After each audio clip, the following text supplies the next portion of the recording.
கும்பகர்ணம் உள்ள வேண்டியிருந்தான். எல்லாருமா என்ன சொன்னானா, உங்க அண்ணாவே குத்துயிரும் சொல்ப உயிருமா விட்டுருக்கான் மனுஷன் ராமன் சொன்னார். இப்போ போய் ராமலட்சுமால வதம் பண்ணி போறேன்னு இந்த பையன் வேகமா வந்திருந்தான்.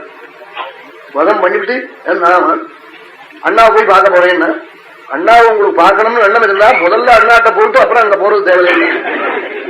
ஏன்னு காட்டா, இல்ல இல்ல உங்களுக்கு அண்ணாவை பார்க்கணுமா அவசியம்னா பார்க்கணும்னா அப்படியானா முன்னாடி ராமலட்சுமாட்ட போவீங்க, அண்ணாவை பார்க்க முடியாது. முதல்ல போய் அண்ணாவை பார்த்துட்டு அப்புறம் போய் சொல்லிக்கிற வாழ்க்கையெல்லாம் சொல்லிவிட்டு போறேன்னு சொன்னேன். உடனே இங்க இருந்து அண்ணாட்ட போனேன். தூக்க கலக்கமா ராவணன சபையில ரொம்ப தாறுமாறா பேசிட்டான் கும்பகர்ணன்.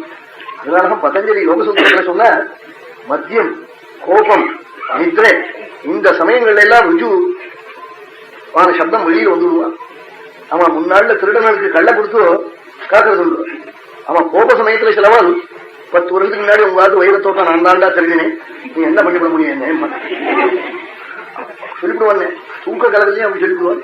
என்னென்னது பிறகு நான் உங்க முதல்ல நான் எடுக்கலையேம்மா இப்படி சொல்லுவேன். சொல்ல போதே அவன் எடுத்துக்கிறான்னு அர்த்தம்.